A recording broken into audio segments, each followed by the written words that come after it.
It's Illinois in Focus Daily. I'm Greg Bishop. Thanks for hanging out. Be sure to stay updated at America's Talking Network to get the daily show. But you can also get the podcast where you get podcasts. Just search Illinois in Focus and get the headlines in your inbox by subscribing at thecentersquare.com. A couple of segments. We got to tackle what's going on in Chicago, where city aldermen are doubling down on their sanctuary city policies ahead of Donald Trump's inauguration on Monday. We'll also hear a bunch of what's going on over in Washington, D.C., with nominations to various cabinet positions for the Trump administration being grilled by senators. So we'll touch on that as well. But before we get into those segments, one topic that's of a lot of interest to a lot of people is Illinois and some movement to try to split the state in two. Well, apparently, Indiana is looking to open their doors to several Illinois counties that might want to break away from the land of Lincoln to go over to the Hoosier state. Governor J.B. Pritzker yesterday at an unrelated event was asked about that proposal, and he downplayed that. Well, it's a stunt. It's not going to happen. But I'll just say that that Indiana is a low-wage state that doesn't protect workers, a state that does not provide health care for people when they're in need. And so I don't think that it's very attractive for anybody in Illinois, where wages are higher, where the standard of living is higher, and where we do provide health care for people who are in need. Wanted to get that issue out there up front before we tackle some longer segments about the city of Chicago's sanctuary policies, but also we'll see what's going on over in Washington, D.C. with continued hearings for Trump nominees to various cabinet positions. That's all right here with Illinois in Focus Daily. I'm Greg Bishop.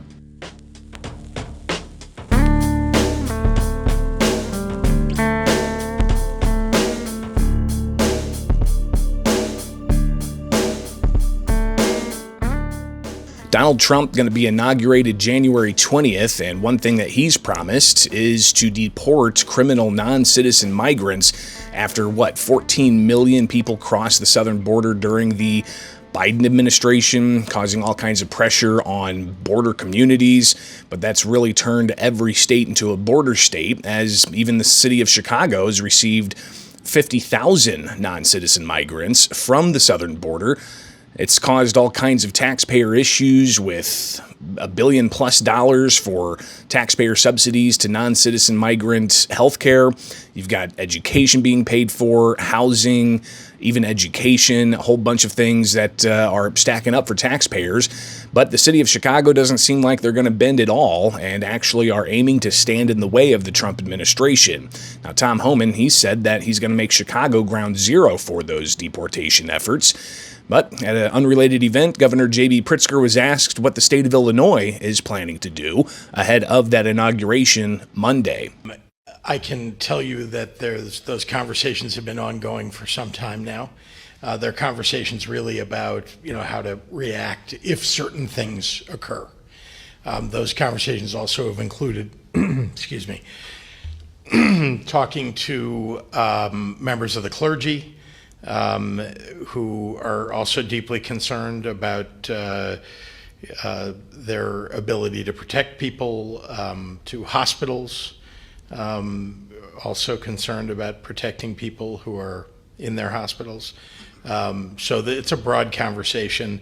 I'm not going to talk specifics about it because in reacting to something we don't know yet exactly how it might occur or whether it might occur, I wouldn't want to, tell the folks who are executing on policies that don't make any sense for the state of Illinois how they can be more effective at effectuating them. So. Now on to the city council, where they were set to take up a measure that several aldermen were pushing to relax sanctuary policies. The proposal included allowing police to work with immigration custom enforcement officials to go after criminal non-citizens. At the beginning of every city council meeting, there's 30 minutes of public comment. Somebody calling themselves Chicago conservative got up and blasted the Johnson administration, saying that they're not doing anything for the black population in the city. The people here, I see a lot of your supporters here today. And I'm going to ask you guys, what have the Democrats ever done for you for these past 70 years? What have the Democrats have ever done for you? I'm going to ask you guys, who's the bigger fool? The fool or the fool that follows the fool? for 70 plus years doing absolutely nothing for African Americans such as yourselves. This won't stop at illegals. Our babies will continue to be victims of crime, murder, and things like drugs, gangs, if you vote the Democratic Party in. I'm talking about like black people here making the same mistake over and over again. Don't complain when the streets aren't clean. Don't complain when nothing is getting done, because you guys are still voting people like Brandon Johnson there. He does not care. He cares more about, what do you care about, Mr. Brandon Johnson? Do you care more about your pockets, or do you care about the people of Chicago? You care more about illegals than the people of Chicago. We are from here. You prioritize them more than us. Like, what are you doing, man? You're surprised that you got a 14% approval rating? You're letting in terrorists, man. This is serious. This is on top of what Lori Lightfoot has already done to Chicago. You're adding on to the problem. Do you want to help us or not? Because the people is getting fed up with this, man. The Democratic Party cannot save us. Only God can save us. But others, during public comments, stood up in support of the city's sanctuary policies. Chicago has long been a beacon for those seeking a better future, a city enriched by the contributions of immigrants. To alter our sanctuary status is to betray the values of inclusivity and protection that define us. I urge you to vote no on the proposed amendment. Thank you very much for your comments. And even another said that they plan a rally to stand up against the incoming Trump administration. Fascism, yes, fascism is being inaugurated next week. Trump, Holman, and their local lackeys like Raymond Lopez and Tavares are collaborators with this fascism. All of the decent people who want to see an end to this oppression, to this madness, who don't want to see our immigrant brothers and sisters who have been forced to come here from all over the world be rounded up and hauled off, and families destroyed because of that, need to stand up and flood the streets January 20th and 21st, saying no, in the name of humanity, we refuse to accept a fascist America. The council then heard from Councilman Andre Vasquez, looking back into history of the warnings of concentration camps. So when we think about the current hate in the moment, but also like the context and history, to think about a whole group of people that were dehumanized and criminalized just for being a certain group of people. Post-Holocaust, when trying to find a home, how the US itself would not accept people who were coming in that were Jewish. And it led to the same kind of persecution that, unfortunately, although we talk about remembrance, we don't seem to learn the lessons. As we keep continuing to see people time and time again be pushed away, be criminalized, be dehumanized, be persecuted, we've seen where this story takes us. And so when we think about the remembrance, it's understanding that we are all one community. We all stand together for each other. And if we don't learn the lessons, if we don't truly remember, we're going to continue to repeat these things, and they're going to show us the worst parts of our humanity.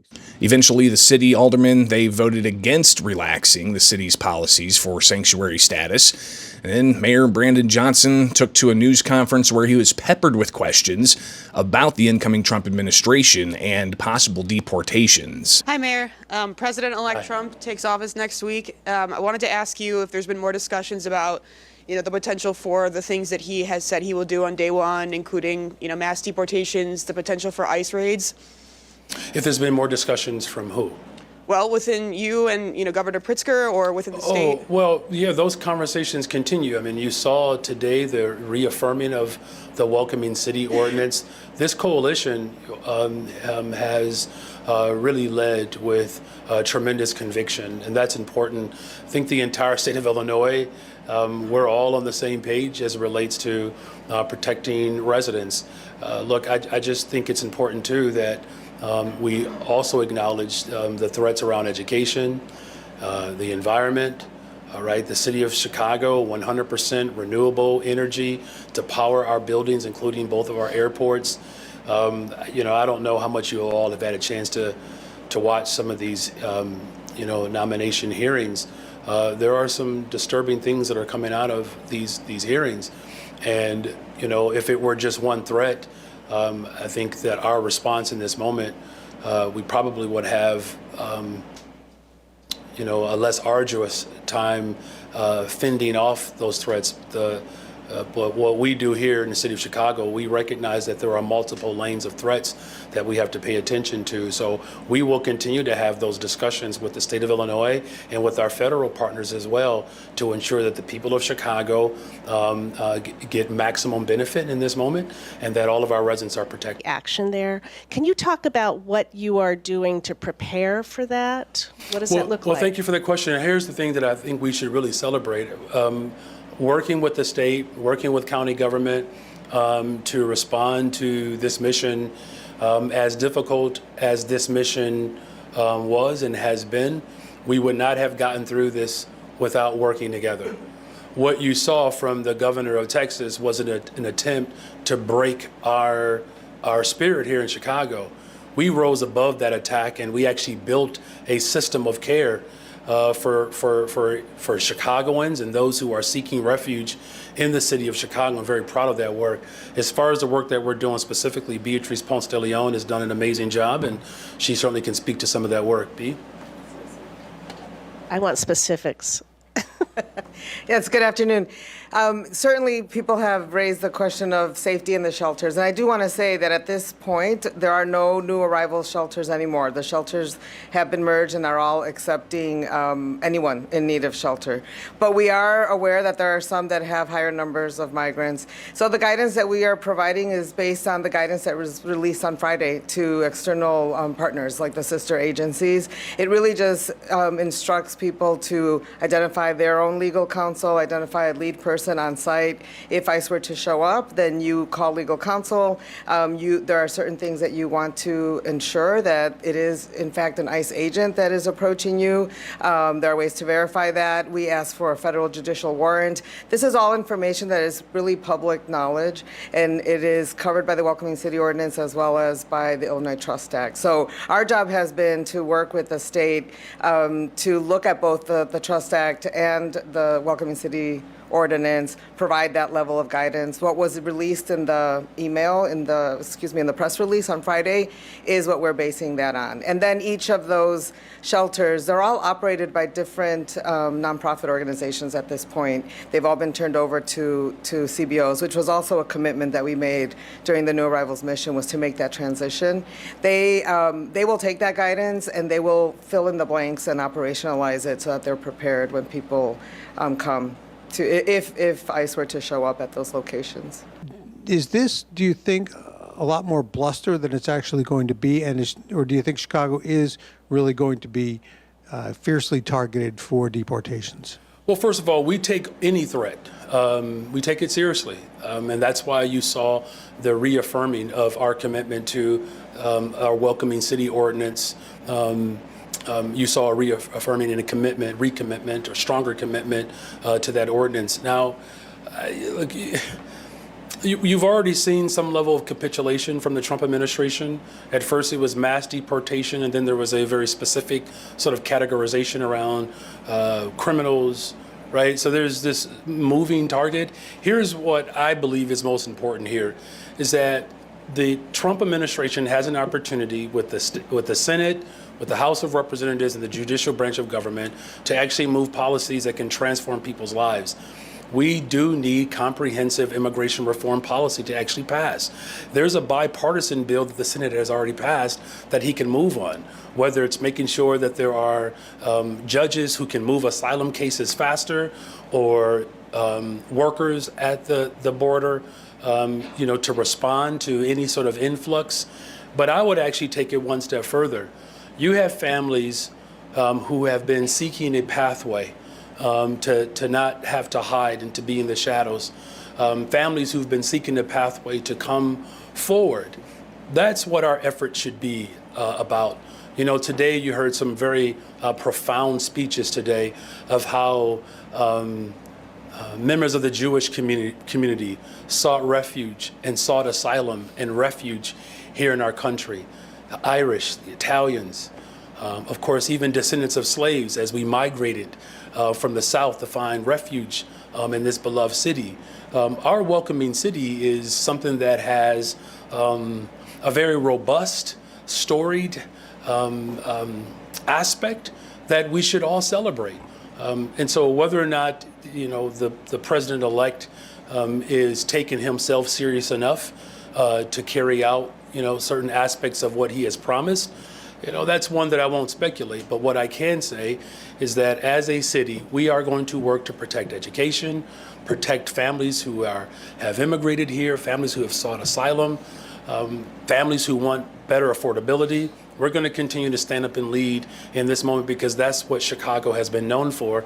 And we are certainly grateful that there is a full company and body of individuals who imbibe what I always call the soul of Chicago. On a separate issue for the city of Chicago, and we highlighted this briefly yesterday, S&P downgraded the city's credits, which ultimately means it's going to cost taxpayers more money when the city has to go and borrow funds to pay for city services. Well, the city's CFO, Jill Jarowski, she addressed the downgrade that S&P gave the city of Chicago earlier this week. Thank you. We're not able to precisely say how much that's going to cost at this point.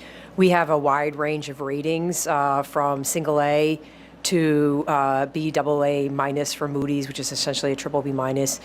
The S&P downgrade puts them at the second to lowest rating that we have. And, while we're very disappointed in that movement and we think that, the city's credit is certainly higher than triple B quality, we do have a whole range of ratings, and I don't think that investors are looking at one single rating that is in the middle as determining the cost of our borrowing.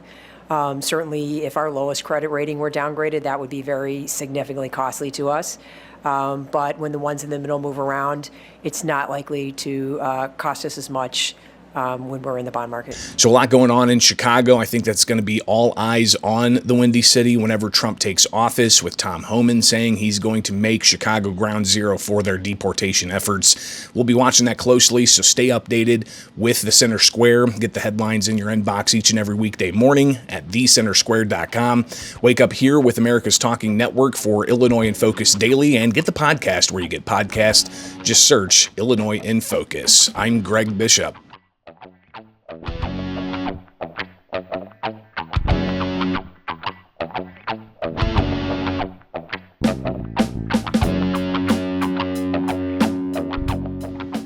It's been a busy couple of days over in Washington, D.C., as President-elect Donald Trump's nominees for various cabinet positions get all kinds of questions from U.S. senators in the advise and confirmation process. Pretty fascinating to see some of those questions. Welcome in. It's Illinois in Focus Daily. Hope to do a lot more coverage as well. It's not just what's going on in Illinois, but we'll take a look at what's going on in Washington, D.C. as well. So we may start doing some separate segments focused on national news. But let's get into it. Pete Hegseth, former Fox News contributor, but also a former member of the military. He's been nominated to be Trump's defense secretary. And on Tuesday, U.S. Senator Tammy Duckworth from Illinois grilled Hegseth on the issue of audits. Have you led an audit of any organization? Yes or no? I don't want a long answer. Yes or no? Have you led an audit of any organization of which you were in charge? Senator, in both of the organizations I ran, we were always completely fiscally responsible. Yes or no? Did you lead an audit? And the way my leadership has been stated, did you lead an audit? Yes or no? Completely what are you afraid of? You mischaracterized. can't answer this question. Yes or no? Did you lead an audit? Do you not know this answer? Senator, yes every or part no? of my leadership yes of these organizations yes has or been no? Did you lead an audit? misrepresented I will from take top that as to a bottom. no. Now, Duckworth wasn't the only person pretty forceful with the questions. There were other senators asking pointed questions to Hegseth, and somebody on X posted this meme kind of encapsulating all of those put together with a kind of calm Hegseth sitting right in the middle. Yes or no? Did you lead an audit? Yes or no? Veterans organizations that will help our veterans get every damn thing that they deserve because they signed on the dotted line. Yesterday was also a busy day. You had the Trump nominee for Attorney General, Pam Bondi. She's a former two-time Attorney General down in Florida and also a Trump ally. But the hearing really started off with both sides, Republicans in control of Senate now, but also Democrats concerned about the weaponization of the Department of Justice. You had Chuck Grassley talk about the Biden administration focused on the Trump campaign, but you also had Illinois U.S. Senator Dick Durbin talk about the issues that he saw under the former Trump administration. I know, as other people on this committee and in and out of Congress know, what government weaponization is. And then we get to Special Counsel Jack Smith and his lawfare operation. It involved an unprecedented FBI raid on Trump's house, including agents that even searched the former First Lady's clothing drawers. Hillary Clinton and Joe Biden certainly did not receive the same treatment by government regarding their records. Indeed, as my oversight exposed, the FBI amazingly agreed to destroy laptop records and records associated with Clinton staff. This Orwellian conduct should have no quarter. In short, the Attorney General has real impact on America's everyday life. It is critical that any nominee for this position be committed first and foremost to the Constitution and the American people, not any president or political agenda. But President Trump claims he has, quote, an absolute right to do what he wants with the Justice Department. And that's how he conducted his first term. He interfered with the criminal cases of his friends and allies and successfully pressured DOJ to investigate his rivals. He even tried to use the Justice Department to overturn the results of the 2020 presidential election. The president-elect made it clear that he values one thing above all else, and he said it over and over again: loyalty. But then it got to some questions and answers where Senator Durbin asked several times, as other Democrats did of Bondi, to reflect on the election from 4 years ago and whether they think that Trump beat Biden or if Biden beat Trump. Are you prepared to say today under oath without reservation that Donald Trump lost the presidential contest to Joe Biden in 2020? Ranking Member Durbin, President Biden is the President of the United States. He was duly sworn in, and he is the President of the United States. There was a peaceful transition of power. President Trump left office and was overwhelmingly elected in 2024. Sheldon Whitehouse, Democrat from Rhode Island, he asked Bondi about the weaponization of government. It would not be appropriate for a prosecutor to start with a name and look for a crime. It's a prosecutor's job to start with a crime and look for a name, correct? Senator, I think that is the whole problem with the weaponization that we have seen the last 4 years and what's been happening to Donald Trump. They targeted Donald Trump. They went after him, actually starting back in 2016. They targeted his campaign. They have launched countless investigations against him. That will not be the case if I am Attorney General. I will not politicize that office. I will not target people simply because of their political affiliation. Justice will be administered even-handedly throughout this country. Senator, we've got to bring this country back together. We've got to move forward, or we're going to lose our country. Ultimately, Bondi said that she's going to bring integrity back to the Justice Department. She's going to focus on the opioid epidemic to hold opioid manufacturers accountable. She's going to focus on ending human trafficking and border security. But she's also going to recommend to the incoming Trump administration that Mexican drug cartels are terrorists and should be treated as such. Other things that Bondi discussed included focusing on antitrust issues, but also looking at the issues that make the Department of Justice function properly, again, with integrity, saying that if the integrity is not restored, then there's going to be serious problems within the country. But Bondi wasn't the only one being questioned in the U.S. Senate yesterday. You had John Ratcliffe. He's going to be the CIA director under the Trump administration, and he talked about the threats under Russia and the threats from artificial intelligence. So Russia is very clearly an adversary of the United States. The threat, of course, is a country with a very large nuclear stockpile. The thing that separates the threat from Russia from China, in my mind, and why I put them, even though we include them in the great power competition, is that United States is the largest economy in the world. China's the second largest. Russia has an economy that's roughly the same size as my home state of Texas. So what that means is that the Russians have to decide where they're going to compete with the United States. And so they've chosen areas like hypersonics and other areas, but that comes at a cost. These threats converge at a time of rapid technological change. Emerging technologies like artificial intelligence and quantum computing will define the future of national security, geopolitical power, and human civilization. Ubiquitous technical surveillance is presenting unprecedented challenges to one of the CIA's core missions, collecting human intelligence. In short, the challenges are great and increase the necessity of confirming a CIA director who is prepared on day one to take them head on. For roughly a quarter of a century, I have devoted my professional life to U.S. national security. Also, a separate hearing yesterday, Sean Duffy, another former Fox contributor, he has been tapped to be the transportation secretary under the Trump administration. Here's just some of what he had to say. And I think you make an incredibly important point, which is this is not just a wonderful technology that has a potential of making our roads safer, but this is a national security issue. We can't fall behind China or other countries as it comes to AV technology. Right now, we have a patchwork of laws from state to state.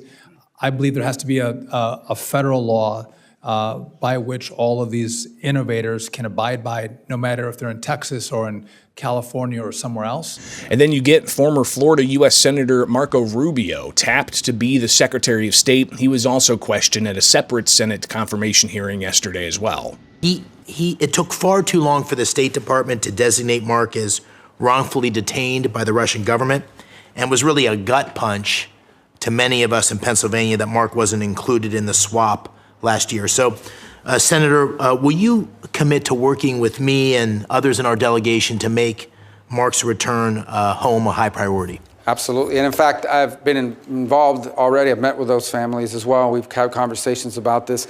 And there are two things I'd point to. Number one, this is a ridiculous case. I mean, this is an American that clearly there was an order given at some level that if you see an American and you have anything you can charge them with, let's charge them and let's collect these because we can trade them in the future for something. There's a global market for this now.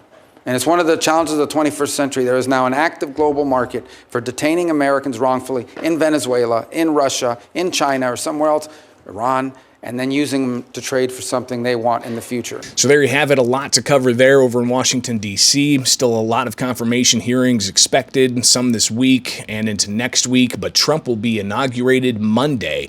So it's a new era in the United States. We'll see how all that plays out. And again, surely you can keep updated with what's going on here in Illinois, but you can get other headlines from across the country at thecentersquare.com. So get the headlines in your inbox each and every weekday morning. And join us here for Illinois in Focus Daily with America's Talking Network.